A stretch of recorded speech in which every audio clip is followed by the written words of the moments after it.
Baik, sekarang saya jawab pertanyaan.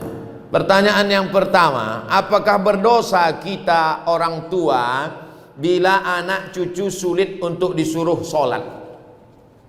Muru auladakum bisolah, suruh anakmu sembahyang wahum abna'u sab'a sinin, umur 7 tahun. Yang umur 7 tahun angkat tangan? Oh, tak ada. Umur 7 tahun suruh dia sembahyang. Kalau sholat umur 7 tahun, berarti baca surat pendeknya umur 5 tahun. Makanya ibu sambil memasak pagi, sambil memeras santan, sambil menggoreng nasi, Bismillahirrahmanirrahim, Alhamdulillahi Rabbil Alamin, Ar-Rahmanirrahim, Maliki Yaumiddin. Anak itu mendengar, hafal dia tanpa melihat Al-Quran. Dia tak bisa baca, tapi dia bisa hafal. Maka nanti umur 7 dia akan sholat. Umur 7, wadribuhum fil asrah. Umur 10 pukul dia. Tapi pukulnya tangan tak boleh terlalu tinggi, jangan sampai patah, jangan sampai maaf kena alat vital, jangan sampai lebam, jangan sampai tali telinga, lepas telinga itu sebelah. Abang, kata bininya, kemana telinga abang? Itulah ditarik omakku dulu tak sembahyang. Nah, oleh sebab itu maka ini penting. Wadribuhum fil asrah. Masukkan dia ke pondok pesantren, SD IT, SMP IT, SMA IT. Yang tahan berpisah dengan anak, masukkan ke pesantren boarding school. Yang tak tahan berpisah, masukkan full day. Di Medan banyak, masuk pagi, jemput sore. Tidak ada yang bisa mengontrol, mengawal anak-anak kita ini selain benteng terakhir pendidikan anak-anak kita adalah sekolah agama. Sudah disekolahkan agama, sudah dikasih makan halal, sudah dikasih tunjuk ajar, sudah dinasehati, tak juga kita sudah tidak kurang usaha. Wala taziru waziratu wizra ukhra, kita tidak memikul dosa orang lain. Bapak tak memikul dosa anak, ibu tak memikul dosa cucu, dosa tanggung masing-masing. Tapi kalau tak dididik dengan baik, tak sholat mereka, tak puasa mereka, pacaran mereka, LGBT mereka, maka ibu dan bapak berdosa karena menyia-nyiakan amanah. Alhamdulillah, masjid penuh, anak-anak datang. Alhamdulillah, tuh anak-anak banyak datang. Jangan takut ibu, jangan takut berdosa karena sudah dibawa anak ini ke masjid. Mana yang lebih kita dulukan? Kewajiban kita sama Allah atau sama suami? Kasihlah contoh. Kalau pertanyaannya umum, gimana saya mau jawab? Allahu Akbar, Allahu Akbar, kata azan. Datang lakinya, kau buatkan aku dulu kopi. Mana yang lebih didulukan? Ibu sholat atau membuatkan dia kopi?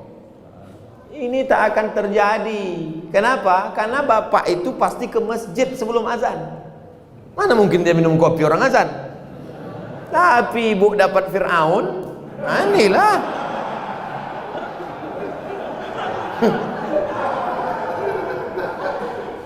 Taatlah kepada suami.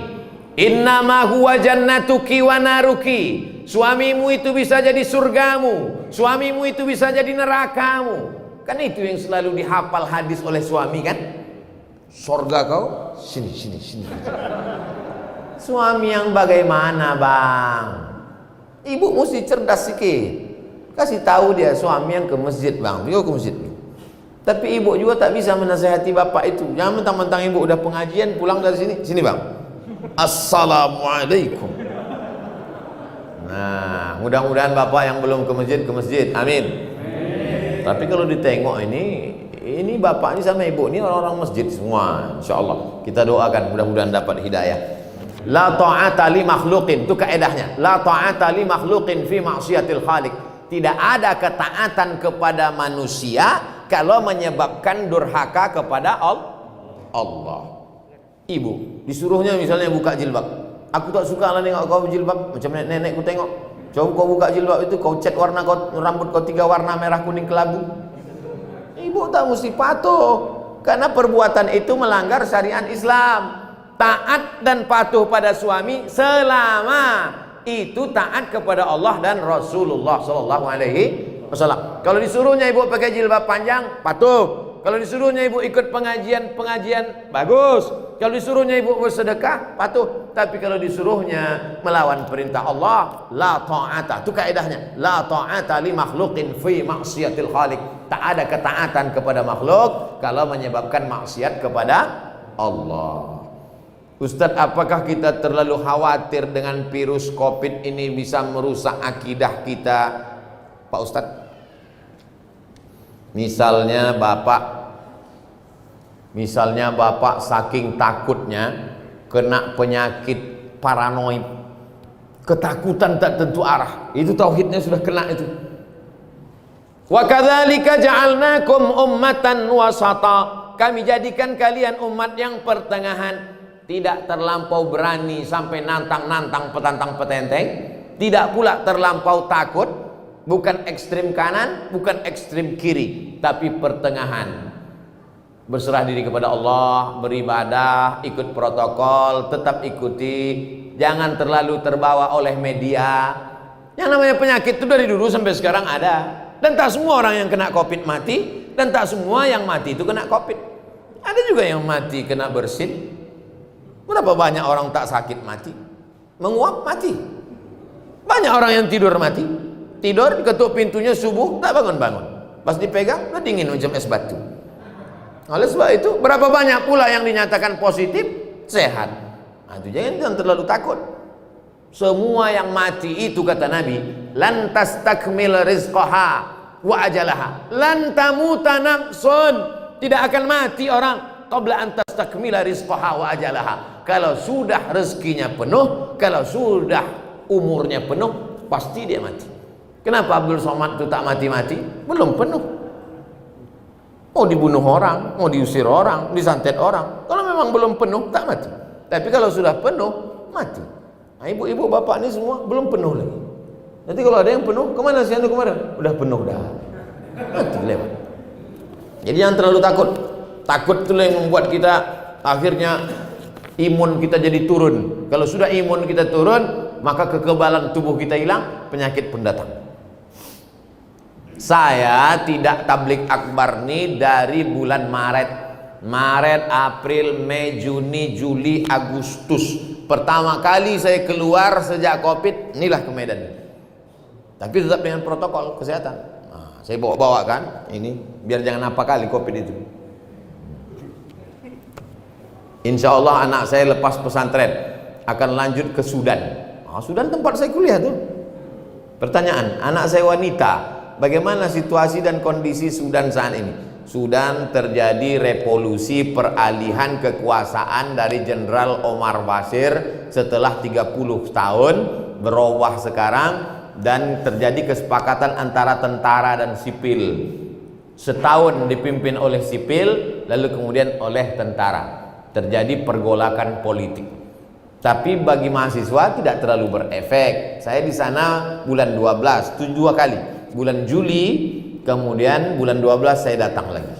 Anak-anak mahasiswa beberapa dari Sumatera Utara. Saya membawakan bantuan untuk PPI, Persatuan Pelajar Indonesia yang dari Sumatera Utara. Saya bawakan bantuan. Nah, nih. Datanglah dari provinsi lain minta juga. Saya bilang ini duit orang Sumatera Utara, kalian minta lah ke kabupaten provinsi kalian masing-masing.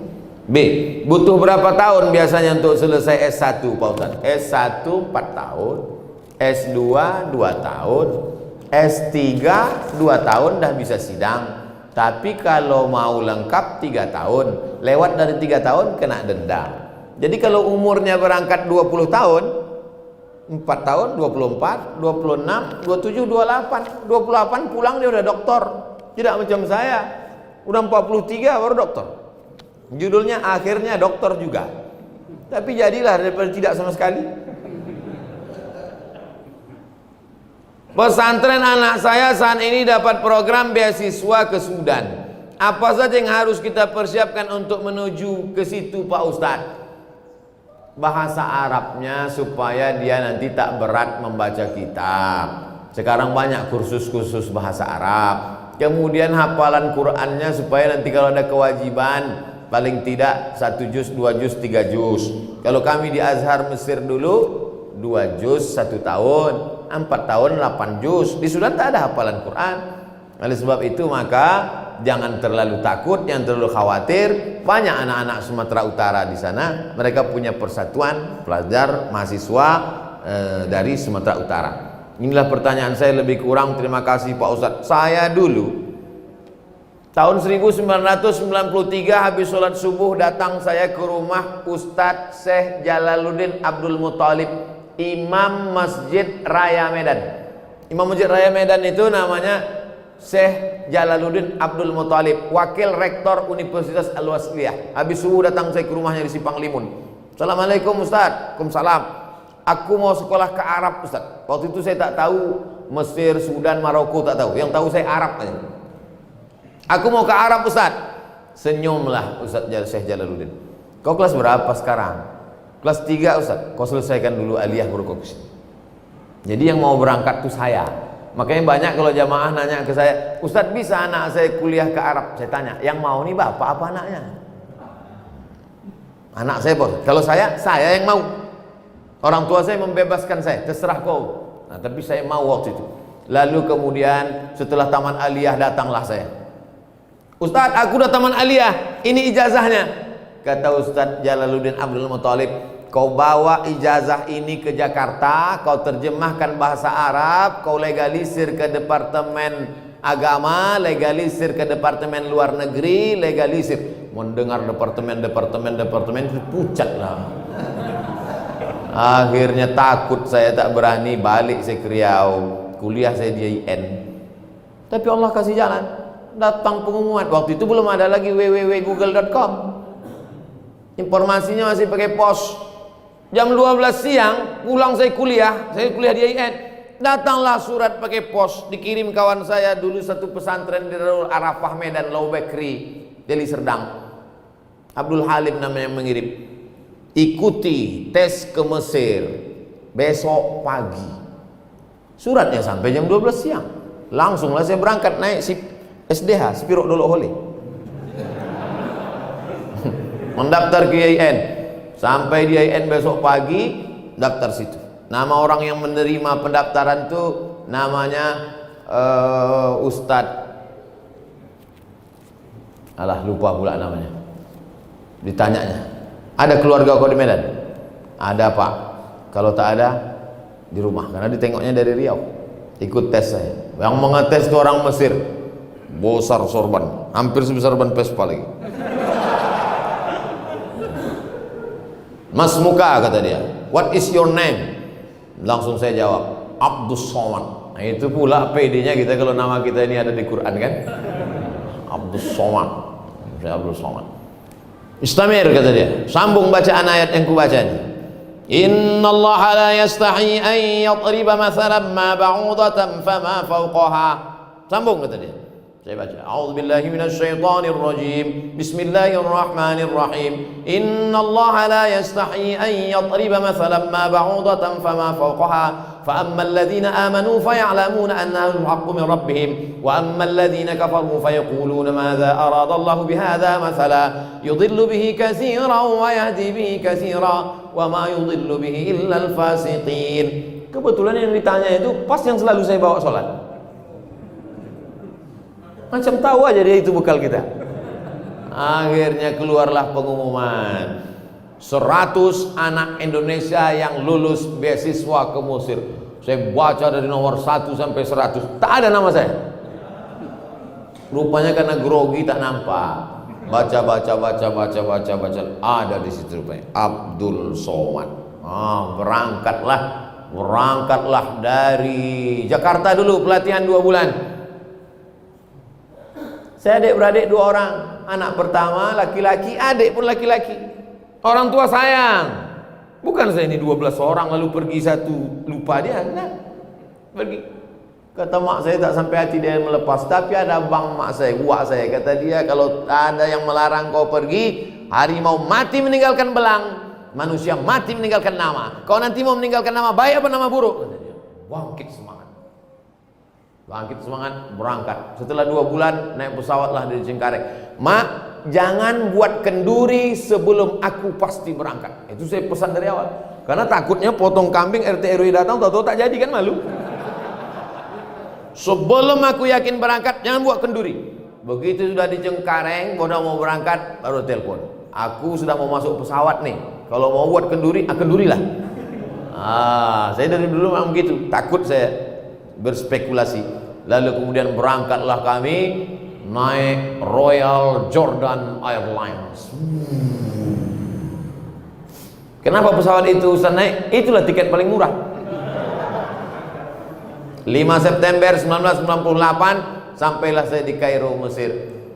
Di sana itu ada 2, satu HMM, Himpunan Mahasiswa Medan, yang satu lagi ke SMR, Kelompok Studi Mahasiswa Riau. Saya ikut Riau, karena orang tua saya di Riau.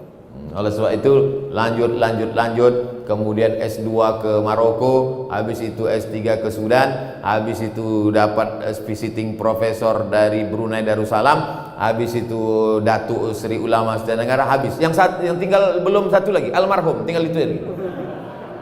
Bapak Ibu yang dimuliakan Allah Subhanahu wa taala, hidup ini kita jalani saja, bangkitkan semangat, insyaallah menatap tatapan Bapak Ibu, adik-adik semua, insyaallah kita ini semangat semuanya insyaallah. Amin.